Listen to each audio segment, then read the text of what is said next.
Testing, testing.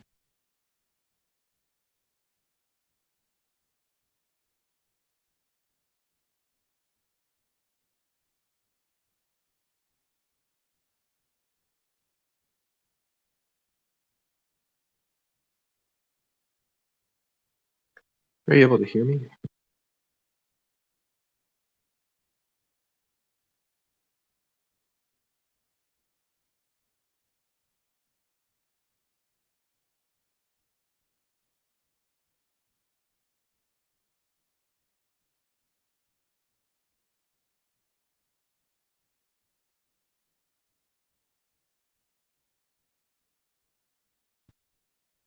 And test one more time. Are you able to hear me by any chance?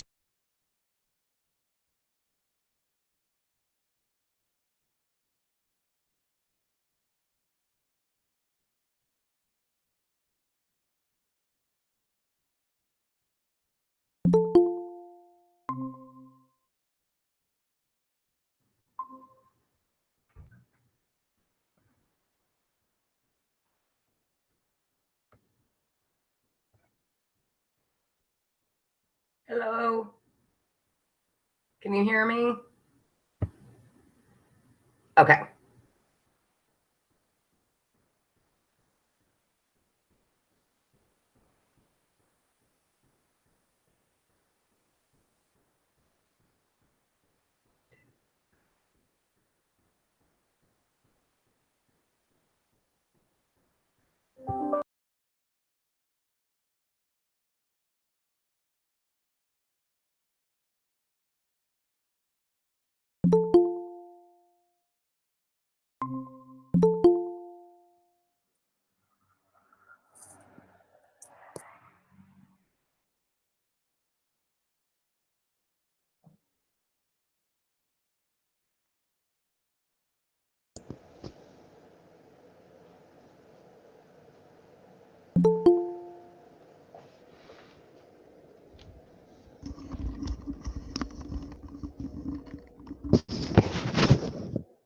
Anybody else hear me? I'm having some issues with my headphones. Yep, I can hear you.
Hi, everybody.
Okay, we'll give it a few more minutes. Give some people a chance to get in here since we only have a few board members. So let's give it 2 or 3 more minutes before we begin.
Hi everyone.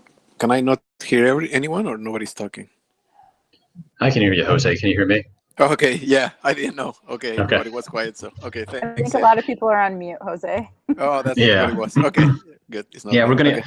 we're gonna wait a few minutes since Brian said he was having some issues connecting. So we'll give him a couple minutes here to join up. All right, thanks.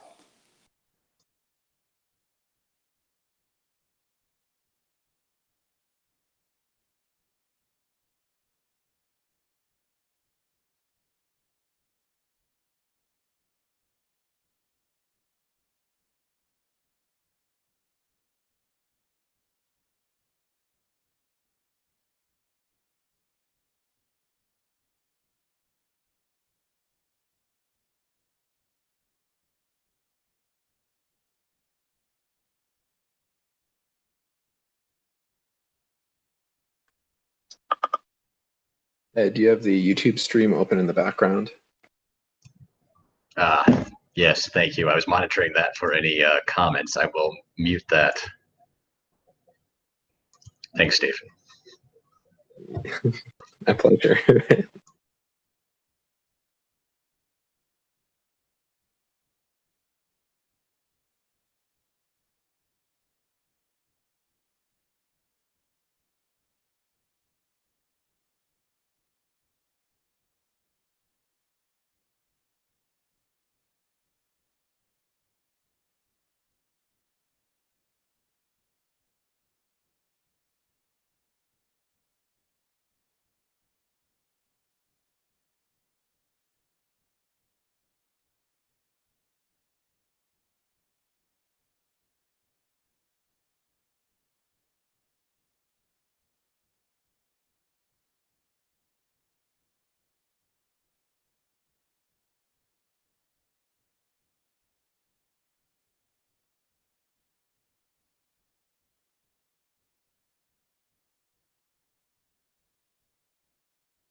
Hello? Good evening. Hey, Daryl. Hey, listen, just to let you guys know, there was 2 links. The first one to the BTNA, I tried that one. I could see you guys, but couldn't hear anybody. And then I went to the one about the board, and then I was able to get in. So I don't know if anybody else is having that same problem. Yeah, the first link was the public link, just so people can watch. Okay. And the other one, the board link, is just for board members and guests who are presenting this evening. Okay.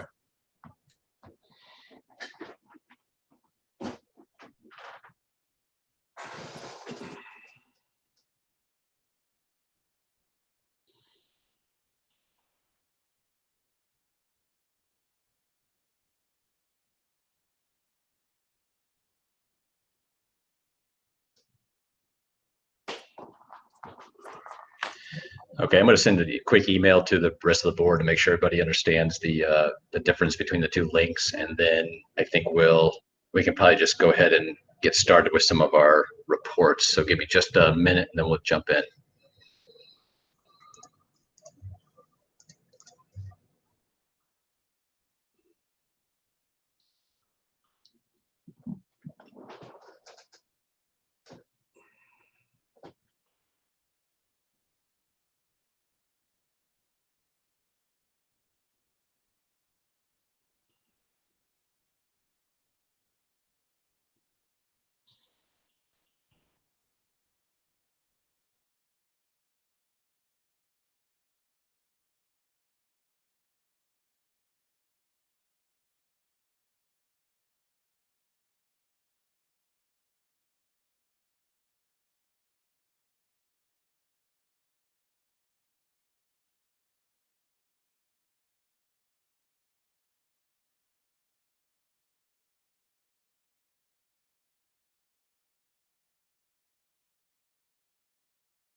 And I'm going to give a quick high level things and talk about our capital campaign, and then she can give you a couple program, keep it short for everybody. But I think most of you know, I think I presented maybe at a meeting in January or November, I don't know, it feels like years ago, that we are doing some renovations to our building. And we're actually getting a report tomorrow from Davis and Associates on what they think the revised cost would be about a year later and about 9 months out from construction. And so we have a capital campaign committee, and we've been going through all of our organizational partners and donors. And I think most of you know that it's improvements to our HVAC and electrical system, which are not exciting by anyone's stretch of the imagination. Nobody wants to pay for a new boiler, right?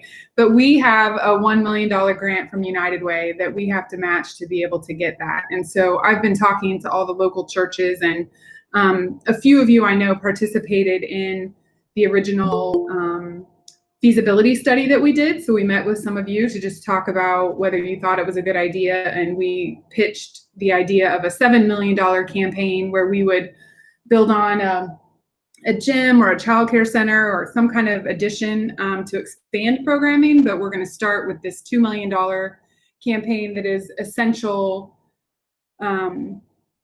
just essential components to the building so that we can continue serving kids. We're coming up on our 50th anniversary, so we'll be talking about that more next year, but we're coming up on 50 years from being at 42nd and Boulevard, and want to stick around for the kids in the neighborhood for another 50 years. And so to do that, we need to invest in our asset that we have on the corner. I think I've told you all before that we own that entire corner free and clear. We don't have any debt.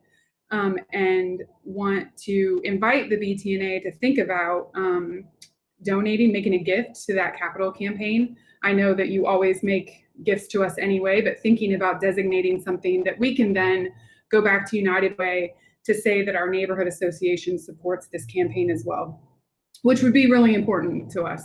And we're not doing a broad campaign yet to individuals. We're still in that kind of silent, strategic phase of trying to get that match raised so that we know for sure that the project can go ahead. And we will probably be going back to United Way in January or February, depending on what they haven't released their meeting schedule yet, to really talk to them about, and hopefully you have to have 100% of the pledges in hand. That doesn't have to be cash in hand, but it has to be pledges. So we've had a lot of donors who have given 3-year pledges, and board members and myself who've pledged for 3 years to make a donation. And so we're really in that kind of, we have a $100,000 pledge and we're waiting for two $250,000 grants from a couple local foundations. But then the rest of our pledges are anywhere from $15,000 to $1,500. So we would love for you all to think about that as a board and an association contributing to that campaign. I do have an updated brochure that talks a little bit about it, and we have some amazing drawings suggested from the architect about what the front of the building could look like. It doesn't look that much different, but it's still beautiful. And we would be taking off that glass vestibule on the west side of the building, east side of the building, and extending the parking lot a little bit so we can get in some more parking spaces, because our parking lot is not to code. And if we do any improvements to the building, then we have to get our parking lot to code as well.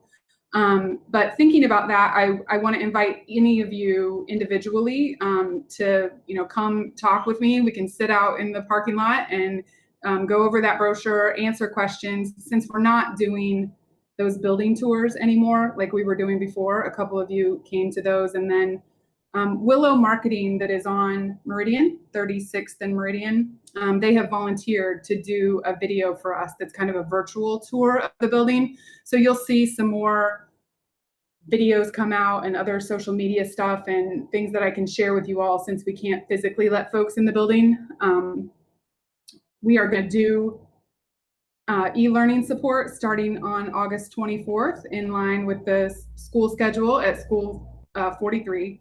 And we have about half of our students that are going to come in person and half of our students that are going to stay at home. And so we're working with the teachers and working with the PI and the principal to get those students supported. So it's helpful that there's not as many people in and out of the building, but we are not letting volunteers and the public in the building right now.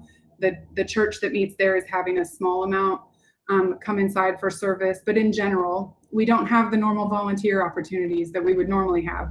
And so we're asking folks to just help spread the word that we're still providing services and rent and utility assistance. We've provided about, I was reading, thank you for the article that was in the newsletter. And I think since then, we've actually provided $350,000 in rent and utility assistance since March 1st. And so we will continue to do that, and folks can call the front desk and get an appointment and apply online. And if they don't qualify for the city's rental assistance program, we have other funding available. But we'd just like for BTNA to think about that. We would love to have your both, verbal endorsement of our project, but also financial endorsement, thinking about that. And we can follow up. I would like for Charity to just kind of give an update of how the summer went with the teens. You guys hear me? Excuse me, before you get into that, I got a quick question. Yes, sir. Did you guys apply for the new Lilly grant that helps offset those costs in relative to, I'm sure you did, because you're always on top of stuff. We did. And so we asked for that money because right now, normally during the school year, we only have staff after school from 4 to 7. So we asked the Lilly Endowment to help us support those staff for all day. And we also asked them to provide almost double the staff so that we could serve the same amount of kids. Because if we space everybody 6 feet apart, we will get half of the number of kids in the building. And so we also asked for some funds to put a mobile classroom in the parking lot, or to help us offset the cost of rent and utilities at another location. Local churches have offered to help us. And the folks at the old United Way building are willing to turn on the utilities if we have that big of a demand. So yes, to answer your question, we did apply. And we asked for some staff support, and then also for staff support space And then just the cost with having double the staff. You know, everyone would need a computer to be able to log on and help the kids. And so we're looking forward to getting the schedule from School 43, and that'll help us decide what our day looks like. Okay, thank you. Yeah, thanks. Go Good ahead. now. Yep. Hi, my name is. I'm sure that you guys are aware of what we did when COVID first hit, so I'm not gonna take up too much of your time. I'll catch you up to June. We had, with the help of Cree, Doug, two coaches, we was able to give 30 teams a job this summer. So it would have been, of course, more than that, but we had to space everybody out for COVID. And then we also had after school, well, not after school camp, but camp, summer camp for the kids downstairs in the basement. I can't remember how many kids we actually had down there, but it was nowhere close to what it usually is in the summertime. Besides that, I personally been doing some outreach at our park and getting to know people or follow up with people, things like that, just trying to be seen, the face of MLK. I think that's it. Allison, she gave you a lot.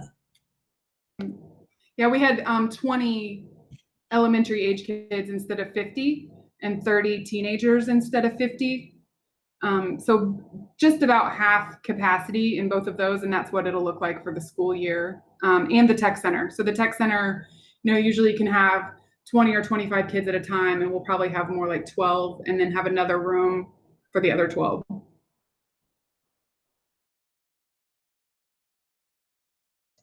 Hey, Allison, can you hear me?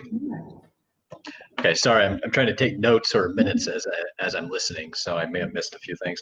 Just two quick questions. The e-learning you mentioned, what kind of support are you trying to provide? Is it like hardware support, or I guess what's that look like that you're trying to provide to School 43? So any kindergarten through second grade will be getting an iPad, and then third grade through eighth grade will be getting a Chromebook. And so they will get those devices starting tomorrow from the school.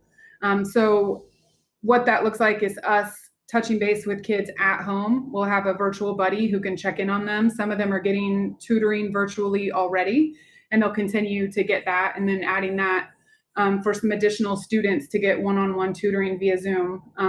We are also going to be putting out a call in September for folks to virtually read books out loud, and then we'll share those videos with kids. And then for the ones who are coming personally in person to the MLK Center, that would look a lot like childcare and helping them log on to their classroom. So School 43 will be putting out a schedule of when they get live instruction and when they get video instruction. So they've called it synchronous and asynchronous. I learned a new word with COVID. And so they will get a grade level instructor for a certain amount of time, and then they will have other instruction that they will get the other part of the time. So while parents are working, we will be making sure they log on and then doing other tutoring and other reading support until they're picked up by their parents or transported home. So sort of like a more educational, intense fall break camp or spring break camp that we would normally run from 7 a.m.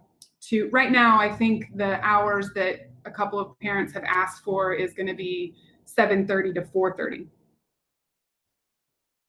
So we'll have lunch and recess and breakfast and a snack, and then log on whenever they're supposed to log on, and then supplement that with some other educational materials. So working with the Indie Learning team and Susan Appel will be able to still do those assessments and see where there's been any reading loss and do an assessment about who's reading at grade level.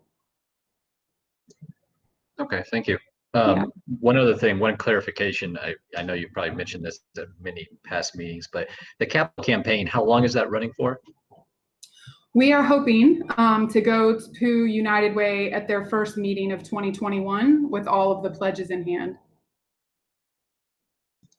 Okay, thank you. Well, I'm sure we'll discuss that as a board because you're right. We've always supported the MLK Center and we'll continue to do so, but I'm sure we'll have a more in-depth discussion probably after the meeting, and we'll be in touch. Yeah, so there's not any, it's not something that has to be done before the end of the month or anything like that. All right, thank you. Yeah, thank you. Anybody else have any questions for us? Okay, I have to jump off, but Charity's gonna stick around. All right, thank you very much. Okay. Okay, I don't think Brian's been able to connect yet. We'll move on to the public safety update. Officer Ross Jetty from the IMPD was supposed to participate this evening. Unfortunately, he was unable to do so, but he did send me some notes. So please bear with me. I'm just going to read a few of his notes. Let's see. North District has had some boundary changes, but this does not affect the Butler-Tarkington area. It's impacting other parts of North District. North District is currently in the process of rolling out body cameras for patrol officers. He provided a FAQ regarding the body cameras that I can post up to the website after the meeting this evening in case anybody's interested in reviewing that. North District continues to apply focus on the 38th Street corridor, working to ensure services are being offered to those in need, safety concerns around loitering in non-public places, and issues with graffiti and vandalism. There was a recent homicide at 30th and Capitol, and that's an ongoing investigation, and he has no additional information that's available to be distributed at this time. This time, there are no scheduled coffee chats or task force meetings. And should anyone wish to pass along any pertinent neighborhood information, please share. Okay, I apologize. I should have read this. He just sent this not too long ago, but I can pass out his email address if anybody's interested in contacting him about any neighborhood issues. So that is the public safety portion from IMPD. Let's see, next up is the city update from Natalie, the mayor's neighborhood advocate. She also unfortunately had to cancel rather late. She did send me an email. I'm going to take a second to review that, but right now we'll jump forward to Marion County Prosecutor's Office and Abby. Hi, all. Can everybody Hello. hear me? Hi, good evening. Just wanted to give you a couple updates. And Ed, I went ahead and just sent you an email with what the information I'm giving because it's kind of long. Just the links, actually. Right now, what we have going on for the month of August is our Good Faith Initiative program. And what this does is this allows parents that are delinquent in child support to set up an initial payment with the Marion County Child Support Office at the prosecutor's office, and they will have their driver's license reinstated.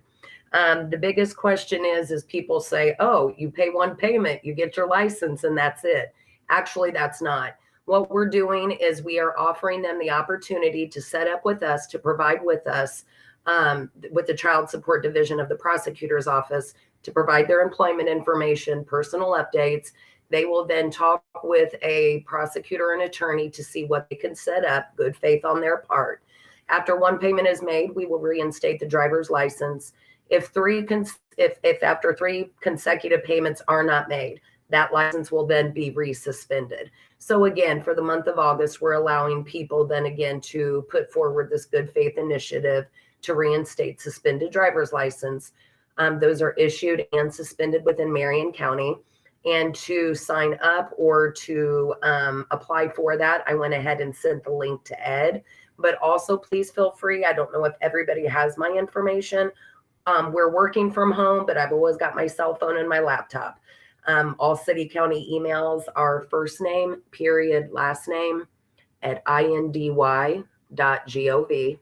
So I'm abby.qualitza at indy.gov. If you'd ever like to send me anyone or have questions about the Good Faith Initiative. We are also still seeking volunteers for the Mediation Center. We had our first volunteer open house, and we had a pretty good turnout for having a virtual open house. Mediation Center, if you know of anyone, it has to exclude any domestic relationships, but if you know somebody with minor issues, maybe a neighbor issue, you want to go ahead and kind of trying to not to call the police to get them involved. This is something that civilly you can kind of talk amongst yourself. You just need a neutral third party. Just wanted to let you know that the Mediation Center is not has its doors open per se, but we are doing things online and virtually, especially seeking volunteers. That website is mediation@indy.gov if you have any questions. And just this morning, something that kind of dealing with North and Northwest side, we charged 51-year-old Damian Smithson this morning with over 10 counts, 10 for armed robbery, 1 for armed robbery, and 1 for corrupt business influence. Mr. Smithson has been terrorizing the Smith, kind of the Thornton gas stations, some convenience stores. He was apprehended by North District police officers and has been held. And again, the Marion County Prosecutor's Office charged this morning with those charges. So that's really, I'm thinking, really all that's pertinent that's happened kind of recently. Does anybody have any questions about anything for the prosecutor's office or the city itself? Hi, I don't have this. This is not particularly for the prosecutor's office, but I guess it is relative, and also back to the public safety notes that were just read. And I know we have the crime tips and so forth, but I'm wondering if it would be possible if we had a portal as to where neighbors could kind of let the police know specifically what's happening within the Butler targeted area. I think that brings about accountability, and it kind of takes it to a micro level. I don't know what the particulars would be in terms of that, but I just think that would be something that would be proactive in terms of the neighborhood part. Sure. One thing, I've worked at the prosecutor's office for it'll be 19 years this year, but I've always worked in a different realm. So now working in community outreach, I am not just saying this, I'm so impressed with Commander Wally, North District. I will absolutely take that up with some of the staff there, some of the CROs, to see if that's maybe that we can create some type of email address or a portal that maybe could funnel in directly to IND. Okay. I know we all use the same server. We're all at indy.gov. So I think that's a great idea, Daryl. I will definitely check in with you guys. And I was kind of touching with Ed and just kind of touch base with some things with information. So let me get with the guys over at North District and Officer Jet too. Yeah, Ross, and Ross. But yeah, they're all amazing to work with. And I think that's a great idea. And I'll try to get with them and see what we can come up with. Thank you. Yeah. I do want to let everybody know that the prosecutor's office is working remotely unless they do have to be in court. So everybody is equipped with a laptop, cell phone. Again, we're not literally in person, but we're always available, meeting WebEx or Zoom, cell phone call away. So don't ever hesitate to reach out if you guys ever need anything. Abby, I got your email, and I within the board chat, and also put it on our YouTube station as well. I put the good faith link that you provided. Good. And I'll also make sure I post that to Facebook as well. Awesome. Great. Thanks so much.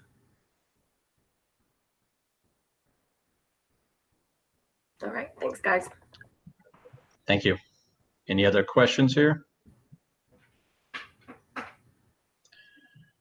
Okay. Let's see if Brian has joined us. I don't think he has. All right. Next up, Business Neighborhood Services. I did not get any update from Kevin Holliday, nor did I get anything from Marion County Health Department for this week. If I do get anything from those two city departments, I'll email the board, and I'll also post to the BTNA Facebook page just so people know if there's anything going on. Hey, Ed, we got the neighborhood services guy who came to our last in-person board meeting at MLK. I gave him the name of a neighbor with some health violations, and he did take care of that. Oh, excellent. Okay, that's good to hear. It's probably part of his report if he had been able to be here tonight. But all right, thanks for the update, Daryl. And like I said, if I hear anything from them, I will pass that along to the board. Let's see. The next thing that we have is an update on the Great Indy Cleanup and the mural project. Everyone may have seen the email that I sent to the board, as well as a social media post about the mural project at 38th and Boulevard. I think Ashley and Jose were involved with that. Can one of you give an update? Yeah, I can give an update. So we had a call with the Arts Council and Keep Indianapolis Beautiful on Friday, and we have three major challenges. Challenge number one is apparently the city has put some restrictions on public art. So before they approve moving forward with our, I don't know if you should call it a mural, but the painting on the crosswalk, they wanted to discuss about how they're going to manage public art. So challenge number one. Challenge number two is that the Arts Council budget only allows for projects on 38th and South. So we wanted to do something potentially on 40th and Boulevard, and they said no, our budget doesn't allow for that, and we think we may have an out for that, and I'll give an update in a second. So challenge number two. Challenge number three is we're against time. The deadline was August 1st, but the Arts Council said that they can give us a couple more weeks to figure things out. Where do we do things? We were supposed to do this project last Saturday, and then last minute they say, no, you can't. So now we're on a run against time trying to decide what is that location. We have a few weeks to decide, no more than September 1st. And execution also, ideally, has to be by September 1st. So those are the three major challenges that we have. Good news is that the Arts Council has been flexible. The artist wants to do something with us. And I think for the board, I don't know when we do it, Ed, right now or a little later, a small group, but I sent out a couple of potential locations, and I haven't talked to Ashley about it, but there are three other potential locations where we could do something if we get some kind of permission to do things north of 38. But we probably have about a week for us to decide and go back to the Arts Council and say, yeah, this is the project that we want to do. So Ashley, you saw some of my more detailed notes, and I don't know if you're able to talk to Gerardo with Keep Indianapolis Beautiful in between. Anything to add? No, I haven't had a chance to talk with him yet, Jose. I do know, well, question for you. This was part of the Art and Seek program, and I know that there's still maybe a meeting scheduled, what we can do for actual Great Indy cleanup. Is that still something that we're moving toward as well, beyond just the crosswalk mural? Right. Yeah. Two different kind of together but separate. Yeah. Yeah. So the one in October, we're still on. They're still supportive, and the mural is the one that is kind of pressing on time. We need to make a decision. So yeah. No, thanks for highlighting the difference. Yeah. No, I'll take a look and I'll get back to you right away. Okay. So Ed, I don't know what is the most efficient way to doing this, but we do need as a board to make a decision on what's the next location that we want to propose, and then Ashley and Jeffrey and I can take it back to the Arts Council and Keep Indianapolis Beautiful and say, let's try this new location. Jose, did you that email? Did you send that to the entire board with the alternate locations? I did not. I copied you, Ashley, Okay. Brian, and Jeffrey, and obviously right. Tom Bell. Let me let us try to track that down, and then I say we send it out to the board as a whole, and then ask for everyone's kind of input over the next few days. Because yeah, if we're running up against a September 1 deadline, we need to act, or we need to choose some sort of proposal within the next few days. But unfortunately, I not looked at that email. I apologize. Inbox is rather full, but I say we take a look at that, and then within a couple days after the meeting, if you could send around to the entire board, ask for everyone's input, then we act on it. I'll do that. I'll send to the entire board right now, and then actually I may give you a call, and maybe we can come up with a more solid proposal for the board as well. That sounds wonderful. Thanks, Jose. Mm-hmm. Okay, anything else on the cleanup? Any questions?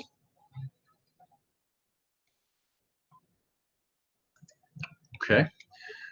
Let's see, next up is BTNA committee follow-up. As everyone probably remembers, most of our board members, we had a board member retreat, virtual retreat, where we discussed goals and our mission, and we also discussed some committee assignments. So Daryl, do you want to discuss that? Sure.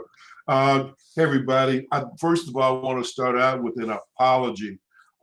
The planning session was so overwhelming in terms of the information that we received from you all. I failed to capture everything, and have not had an opportunity to talk to Sherry, but I did not get the names of the people who volunteered to work on the vision and the mission statements. So if somebody can remind me of those folks, I will definitely get in contact with those, and we will start working on those 2 documents, okay? The second one is looking at committees. And how many committee descriptions have you received to date? The one I've seen is a draft comms committee description from Ashley. I may have missed one. Okay. And then, let me see, I sent you the one for the outreach committee the day before the due date. Yeah, so that means we've got, and I don't think the comms committee one has been sent to you yet. Okay. I think that was just sent to the committee for review. Okay, guys, I really have to emphasize the need to get information in on a timely basis, because it really holds us back if we don't receive that. So the next conversation is kind of in that same vein, in terms of how many of the board members have signed up for committee assignments outside of the ones that were at the planning session.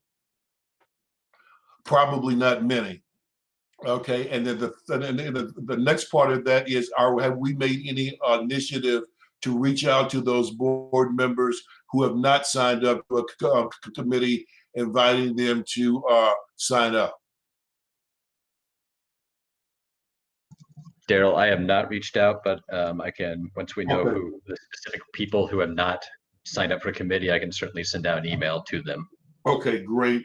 And then if you guys can forward that to me, and actually this is in response to your response to me in terms of the email, what I will do is I will develop a kind of a spreadsheet, with who the committees are, the committee chairs, and then those board members who have agreed to sign up for those committees.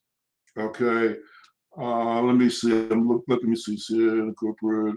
I'm just reading my notes here real quick, and then I sent out to everybody today. And again, I apologize for the lateness. It's a template that once we have the job descriptions and so forth of the committees, the next thing that we can do is that we can identify those projects by committees that we intend on implementing in 2020 and 2021. Along with that, we can identify the action steps that will be necessary to accomplish those particular projects, due dates, and so forth. So it's really a management tool for us to be able to look at some timelines and manage those projects.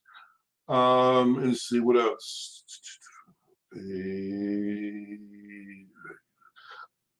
Let me see. I can't read my own writing. Okay. Oh, and then we also have to really encourage people to begin to have those regular committee meetings, and getting it to the place where it becomes habit, and they become regularly functioning, so that we can begin to report our tasks and projects and so forth back to the full board. And lastly is that we had a great planning session a month or two ago, but I think that we still need to incorporate some more planning just to kind of solidify operations going forward.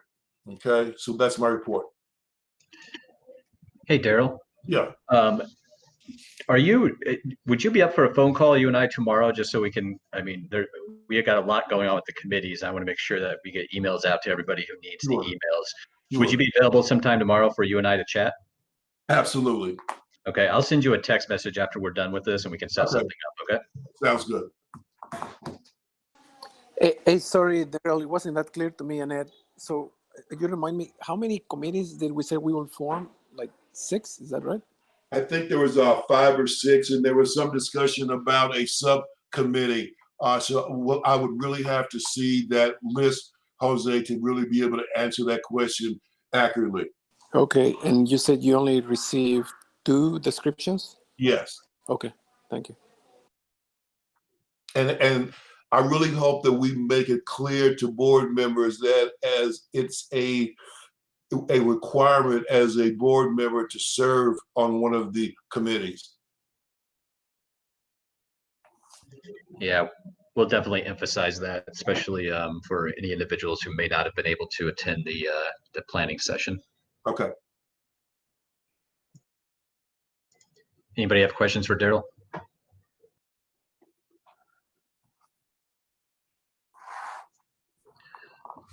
Okay. So next up is kind of our broad BTNA business, and there's a couple of I know that we have a couple of points to bring up here. One thing I did want to mention before we move on, and I think Brian was having some technical issues hooking on to the live stream here. One thing I think he was going to talk about was the passing of Wallace Nash. He was a former BTNA board member. I never had the pleasure to meet him when I joined the board, but he was a longtime BTNA board member as well as a mentor for neighborhood youth, and he unfortunately passed away last week. And if anybody has anything they'd like to say about Wallace, I just wanted to open it up to anybody who wanted to make any comments or have anything to say. Feel free to do that now.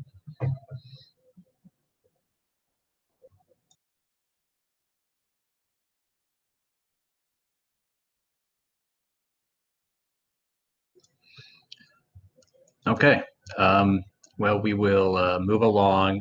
So BTNA business is kind of a catch-all that we have here. And one thing I did not include was a Butler update. And Michael, are you still on? I think I saw you here earlier.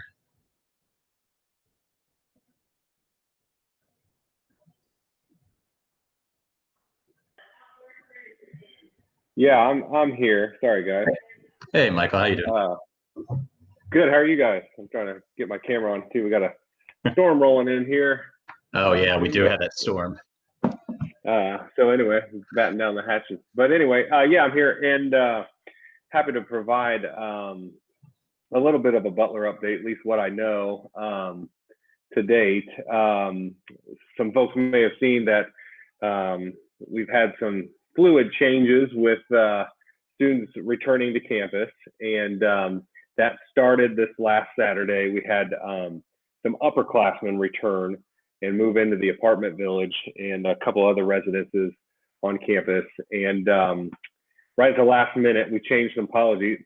One, they were supposed to move in August 1st. We pushed them back a week to give us a little more time. And what that allowed us to do was secure some rapid COVID tests so that when students came to campus Saturday and even through this week, they check in at the health center first, and they receive a rapid COVID test, get the results back usually within an hour. And if they're positive, we ship them right home. If they can't go home because they're from too far away, then we have isolation rooms for them.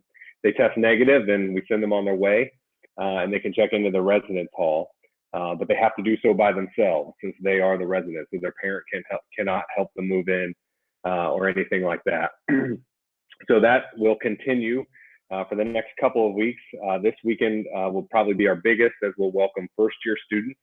But again, they have the same rules in that they have to receive a rapid COVID test and screen, and then their parent or whoever came with them they can help them unload stuff out of the car, but they cannot go in the residence hall with them to unload and put things up. So it's just the student resident who can go in, and everybody has to be masked and all those things. So trying to do our best to limit exposure and keep campus tidy and clean from a pandemic standpoint. So we'll see how that plays out.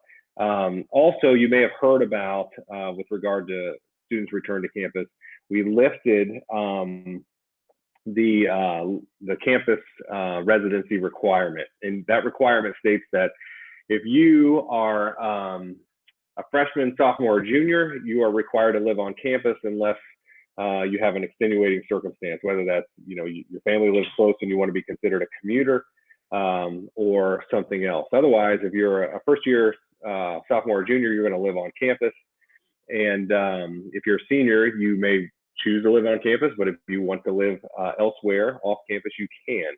For this year only, we've lifted that in light of student safety. So if students feel like they can secure housing in a way that makes them feel safe and maybe surrounded by less people, then we had to give them that ability, we felt like.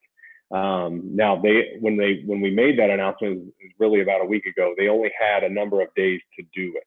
It was really a number of hours. So if they had already signed a contract to live on campus, we were saying you can get out of that, but you really only have a few days to secure off-campus housing to do so. And so I don't know to date how many students actually took us up on that. Again, the cards were sort of stacked against them if they do. But we'll see what happens. I know there was some heartburn amongst some folks in the neighborhood that learned about this, and I was very upfront and candid with them to say, first of all, this decision was not made lightly, and it was made in light of student safety. So we're trying to do the right thing for students. At the same time, it's a temporary decision, and so I think there were some concerns that students would then flood the neighborhood. Well, they'd have to have a place to go, and I'm sure there are some places. But in talking with landlords, which I try to do regularly, those property owners and landlords and property managers who are renting to students around Butler Tarkington, their leases were pretty much already signed, and I don't think they're inclined to go scoop up additional property in a matter of hours, because they were already pretty nervous about the upcoming school year and whether we'd have school and whether they'd have tenants to actually fulfill their leases. And so, I do see this as a very temporary thing. I hope it doesn't have that great of an impact on the neighborhood. Like I said, there may be some students who found some spots, but from what I think will happen is if they did choose to live off campus and they secure off campus housing, I'm guessing they're going to have to go further out, like Broad Ripple, or they may choose to live at home, whether that's Greater Indianapolis or the suburbs, etc. Otherwise, I'm guessing the majority of students would have chose to retain their housing contract and live on campus. So those were the big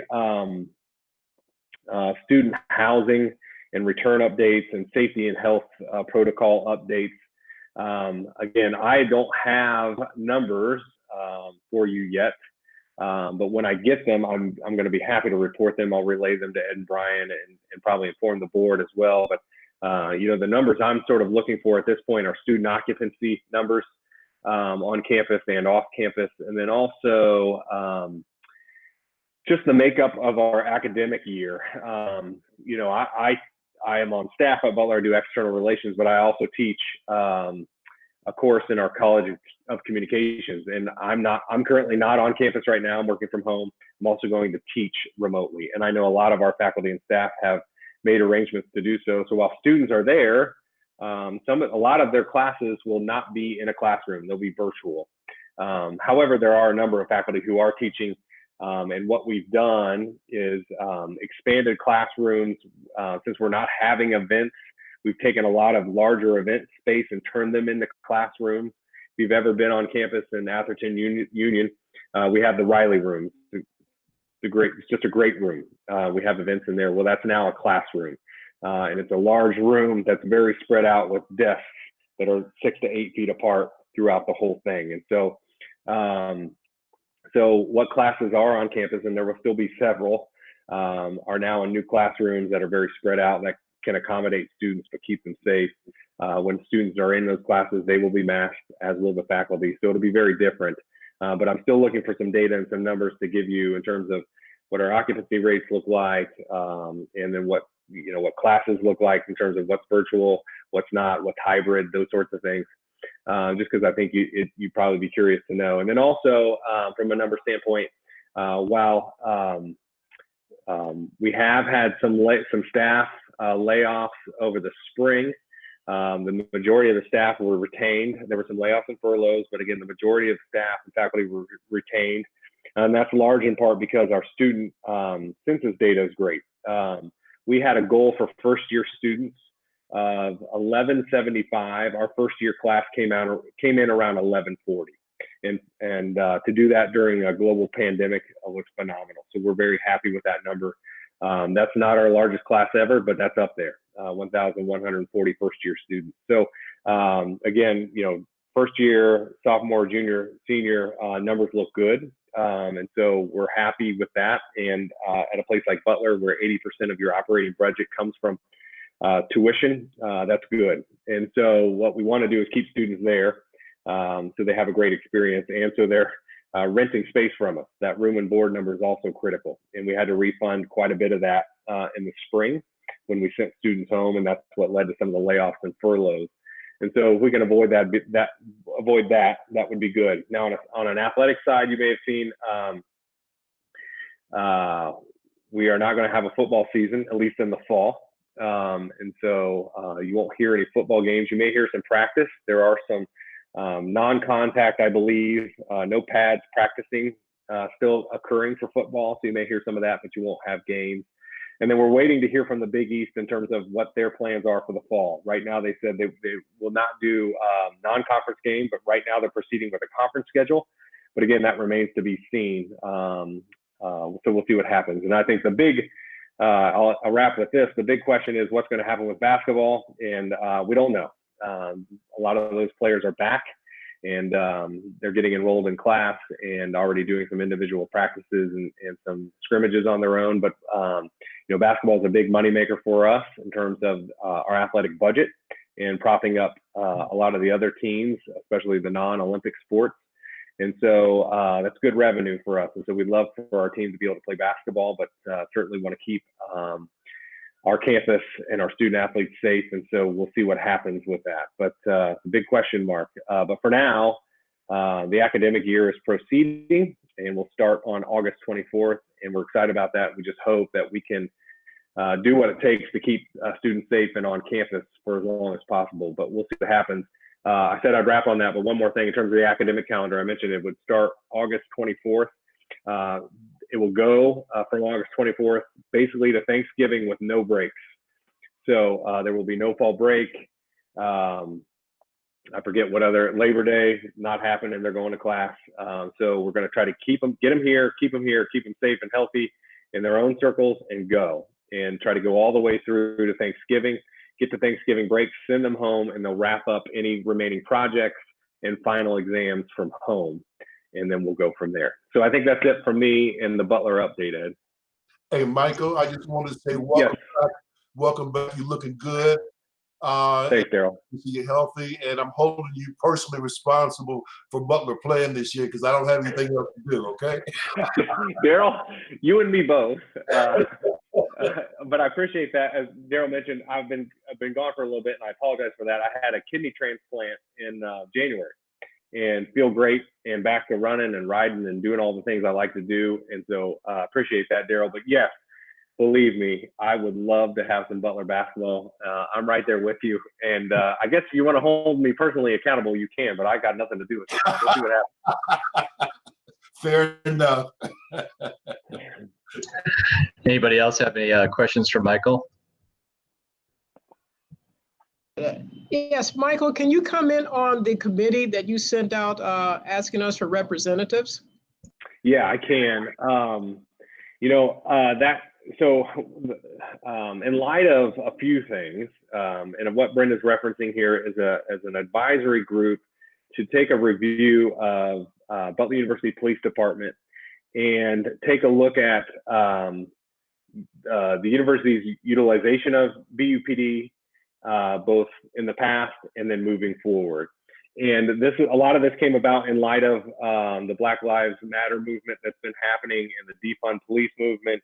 And then also a group on Instagram, you can look them up. They're called BU for Black Lives.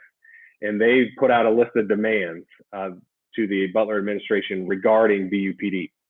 And so in light of these things, President Danko asked our administration to create this task force advisory group made up of students, faculty, staff, alumni, community, etc. A group of about a dozen to 14 people to take a look at BUPD, and again, get a good sense for their previous utilization on campus, and then what their future utilization could look like, with some actionable items that the administration can take back and review and hopefully put forth here soon. And they want those action items by October or November, so we don't have a lot of time. So I can't tell you a lot about the group yet because I've been asked to keep the members private. However, I can say we have 2 representatives from this board who are going to be on. And I will say that I am a co-leader along with one of our African-American faculty members. And the board makeup is pretty diverse. There's about 14 of us. The largest group stakeholder is students. And then there's, like I said, there's faculty staff. There's 2 from this board who are going to be on there. And we're going to talk about the board makeup and the group here in our first meeting, which will probably be in another week or 2. And then let the board, that student, or excuse me, that advisor group determine if they want to make themselves public or not. We understand that the subject matter can be a little volatile, and we certainly want to protect these folks. We appreciate their service to serve on this group. We don't want to jeopardize their safety. I don't think they'll be in jeopardy, but still we want to talk about that as a group. So I don't want to out anybody yet, although I will say I am serving as a co-leader. And I view my role as a co-leader as a convener and a facilitator. I'm really more interested in what the folks who have so graciously given up their time to serve. I'm more interested in their perspective and opinion on it. And I just hope that I can help lead the effort and meet our goals. But if you have any feedback or concerns or thoughts or perspectives, I'm open to that. You can call me, you can email me, you can chat with me, whatever. But I'm just, again, hopeful that we can get this group together and come up with some great action items that really benefit our campus and our community, because BUPD does serve both campus and the neighborhood. And I'd like to see that flourish. And I'd like to see that flourish in a way that can be a model across the country. So it'll be interesting, and I'll keep you all posted on it. But I appreciate this group being willing to help with that effort, and in particular, the 2 individuals who came forward, really 3, but we landed on 2 who are going to help and help us get through this process and hopefully come up with some action items that President Dako and the administration can utilize. Hey, Michael, I've got one quick question for you. How many African Americans are on the committee that are not associated with the university? That are not associated? Depends on what you just define as associated, but being a professor, being a student, or being in an administrative capacity there at the university. So I can think of at least 3 of the 14 who are persons of color who are not employed or a student, etc. And my only concern with that is having someone who is objective, that doesn't have anything to lose, or because of the fact that they are in the fold of the university. So as long as I'm good with that. Yeah, and here's the other thing. Here, hold on, Brenda, one second. Daryl, the other thing about that is the sponsoring administrators will only be present for about the first half hour of the first meeting, and then they're out. Okay. And so after that, I'm going to let the folks know, it's like, look, this is an open forum, and you need to be able to speak from your heart, and that needs to not be held against you. Right. So I'm not, from that perspective, I'm not taking notes and taking names with it, if you know what I mean. So, so I want you to understand that as well. Okay. Michael, about 3 or 4, maybe 5 years ago, your students wrote an article, Living in a Bubble, the Black students. You might want to revisit that. Thank you. I will. That was a powerful statement from those African-American students. And not only did it involve the police, it involved the faculty. And when we met with them, we suggested that they go back to the administration and have a very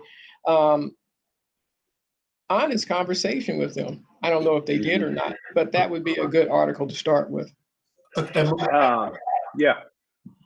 And Michael, another thing I was going to say is that I know that you are specifically targeting the police and so forth, but things I've been reading in the Collegian and talking to some of the faculty and staff there, hopefully the university as a whole is making a more concerted effort to resolve some of the racially sensitive things that are happening with faculty as well as students. I appreciate you bringing that up, Daryl. Ed, I don't want to take over the whole meeting, but I do want to speak to that for a second. President Danko put out a message on Juneteenth that specifically addressed Butler's shortcomings in the area of diversity and inclusivity, and it's great. You can find it at butler.edu/social-injustice, and I can send it out too if that's helpful. But in there, he acknowledged our shortcomings and our need to really answer the call and do a lot better. You know, Butler has a founding that we need to live up to, and he was very candid in saying that in talking with several of our students of color that we were falling well short of that. And he said, you know, he was really open, and I thought it was great. He challenged our leadership and our faculty and staff to answer the call and to do so quickly, and especially in the areas of campus culture, behavior, accessibility, experience, things like that. And one of the, you know, this work group around BPD is one of the things that has come of that. Another thing that's come of that that's going to be announced Wednesday, I believe, is we have something that's called the Old National Bank Center for Excellence. It's an entity within our Lacey School of Business. They have created this program in about 4 to 6 weeks that is going to target providing more service to underrepresented business owners, first in Marion County and then the state of Indiana. And they're getting started right away with Black business owners in Marion County. That'll expand it to all of Indiana. And then, you know, it'll be business owners who are women or veterans or you name it, any underrepresented business owner in the state of Indiana. They'll be able to access these services that our center provides. And normally that comes with a $1,000 membership. It will come with a free membership. And then from there, when our group of advisors and experts on campus kind of dig into these businesses and they make recommendations, and recommendations could be like, you might need a marketing help or legal help or whatever. And let's say you need some legal counsel to grow your business. Normally those partnerships come with a fee. For those folks who are in this underrepresented business category, those fees will be cut in half, and so that they can help continue to shepherd these business owners and help grow their business, and then hopefully keep that cycle running. So again, this program will be announced on Wednesday, and it's a really cool initiative, and it's just one of the things that's sort of growing out of this challenge that President Danko put forth to the campus community just this in June. And again, I invite you to read that message because it's great, and I think there's going to be a lot more things like that spin out of Butler University because of that. And I hope what ends up happening is our Black students, our students of color, end up having an experience that's much more aligned to what we have in mind for our students.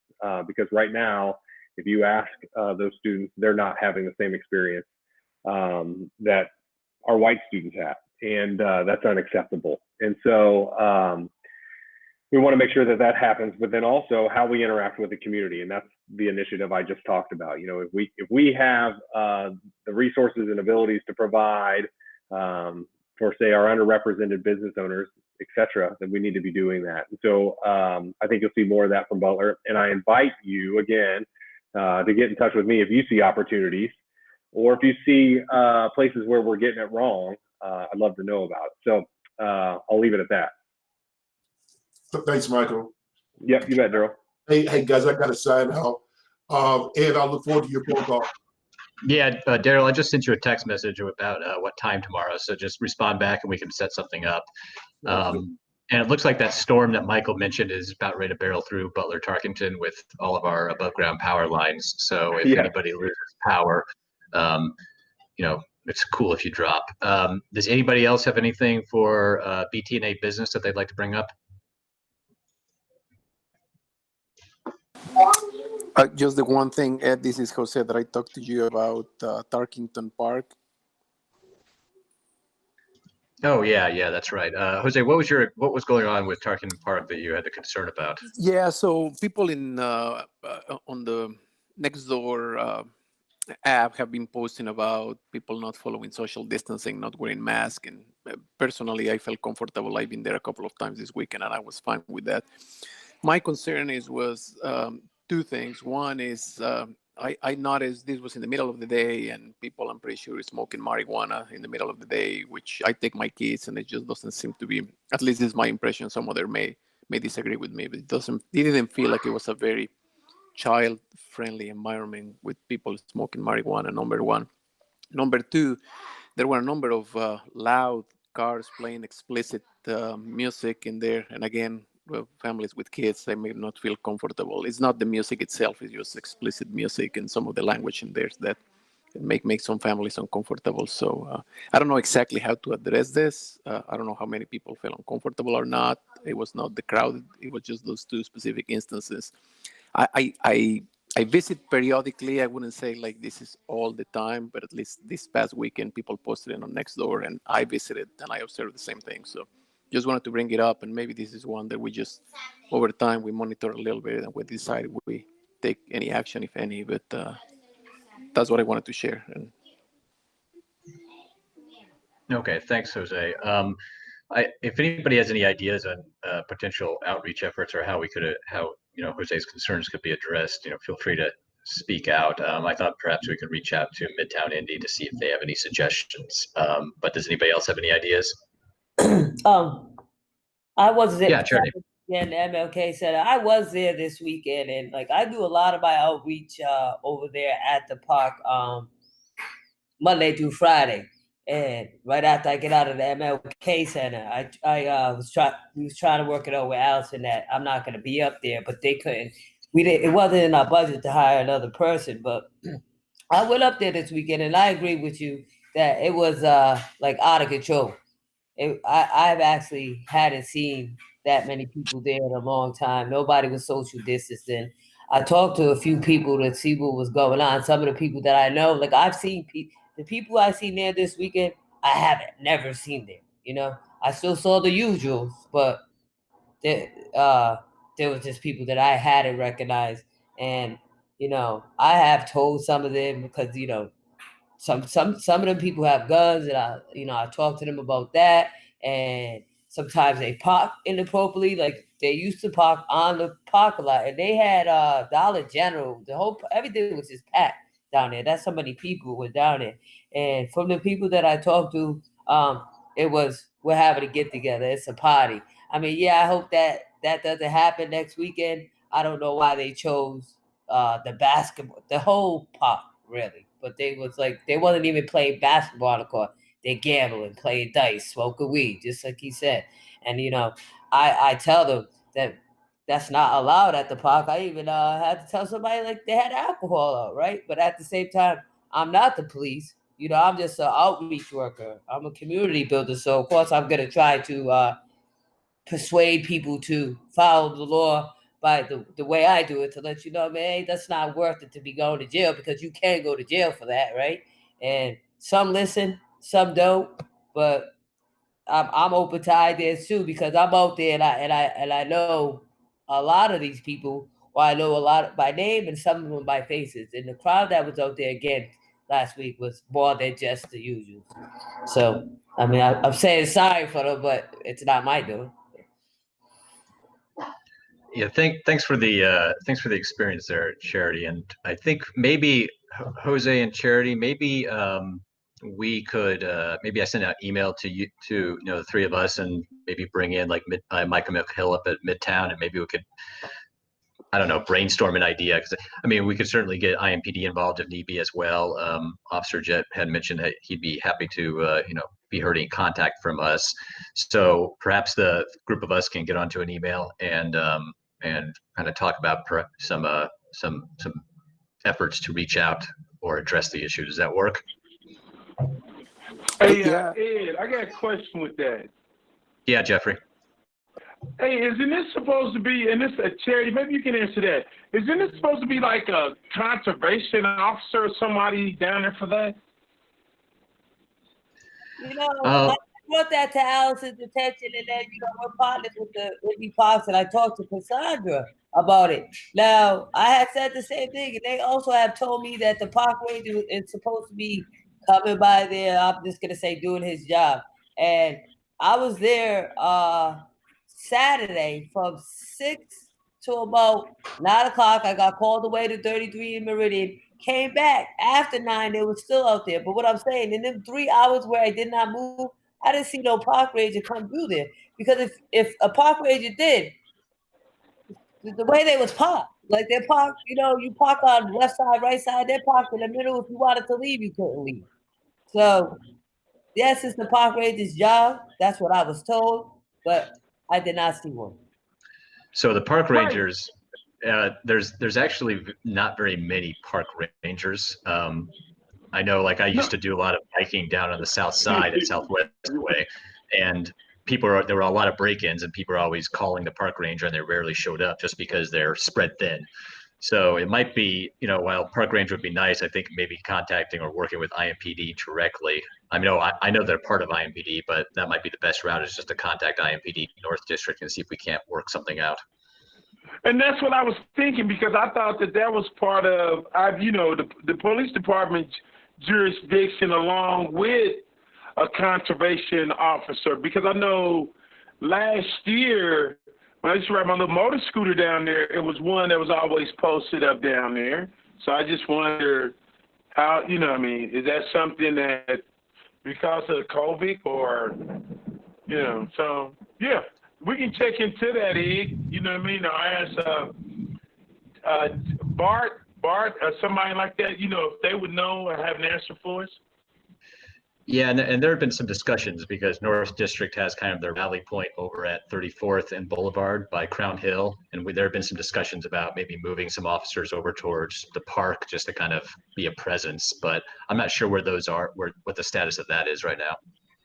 Okay, but isn't there similar to that, Ed, like a rally point somewhere up north, or like where they have a roll call near Butler? Because I see a lot of them go in that direction at certain hours, certain times, like they're making a roll call or something. Yeah, I know they do roll calls at different locations. I mean, I say we email, like I was saying, get an email going and see if we can't reach out to IMPD as well as Midtown, and see if, and we'll get John Barth involved as well if need be, and see if he has any suggestions too, and see if we can't get something to address the issue. Okay, thanks. All right, thanks, Ed. Thanks, Charity. Let's see. All right, any other BTNA business? Hey, Ed, it's Brooklyn. Hey, Brooklyn. Hi. Michael, if you were still there, I was just curious how sort of given all the COVID stuff, how the businesses there are doing there along Sunset. I know there were a lot of vacant storefronts still, and just kind of wondering how Chatham Tap is hanging in there, that sort of thing. If you have any update at all. I don't. I can ask our CFO and see if I can get a pulse on that when I'm asking about some of these other numbers. But suffice to say, Chatham is still open and operating, and they were through the duration with a lot of takeout business. I know their patio's open, and they're still doing takeout, so they're open and still good. And then what we did next door is we have a partnership with Next Tech. And I don't know much about it other than it's they operate out of there, but then we also have sort of a academic like research partnership with Next Tech. And so they occupied the old Pita Pit location, which is right next to Chatham. We still have so then you have the parking office and then the breezeway, and then south of the breezeway, there's still a vacant spot where we never developed anything. And then the old Metro Diner location. All of that was set to become an esports lab that would be both internal and external use. So our esports teams and clubs would have access to it. We would also do some class academic gaming things there, but then also it would be externally facing. So we would hold student camps, gaming camps, and coding camps, and some of that sort of stuff. And then also some competitions. It would also be, it would have surge space. We have a little cafe in it, but it would have surge spaces. We could hold events, gaming events, and things like that. Obviously, with the coronavirus been under construction, but the drawings and the plans and everything still exists. I think we're just sort of writing things out, and then I don't think gaming and esports are going away. In fact, I think this is probably only accelerated that situation. And so I think when we feel better about finances, I think those plans will continue. Again, I don't think they've been scrapped. I think they're just on hold. And so that south retail, that first floor retail space in the garage, I think will become an esports lab, competition center. Again, that will be both for internal and external use. I was pretty excited about the external use because of some of the summer camps and after school coding camps and weekend competitions that they were planning to hold there for the younger crowd. I thought that could have been pretty cool. But again, I think it's just on hold. Hopefully that's still in our future. Okay. Yeah, great. We've definitely been at Chatham Tap. We've used them a lot for takeout during the whole COVID thing. So, glad to hear it. They're still doing their thing, and it's all moving along. Perfect. Good. Thank you. Yep. Okay. Anybody else? All right. I think the last part is neighborhood comments and concerns. I know we had the YouTube feed open for anybody from the neighborhood who might want to watch. I've been watching the comments. Nothing's popped up.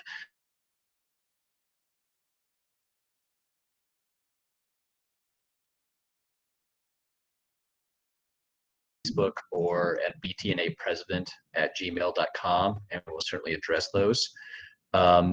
But considering that I may lose, we all may lose power here very quickly. Does anybody else have anything before we wrap up for the evening? Okay. Do I have a motion to adjourn?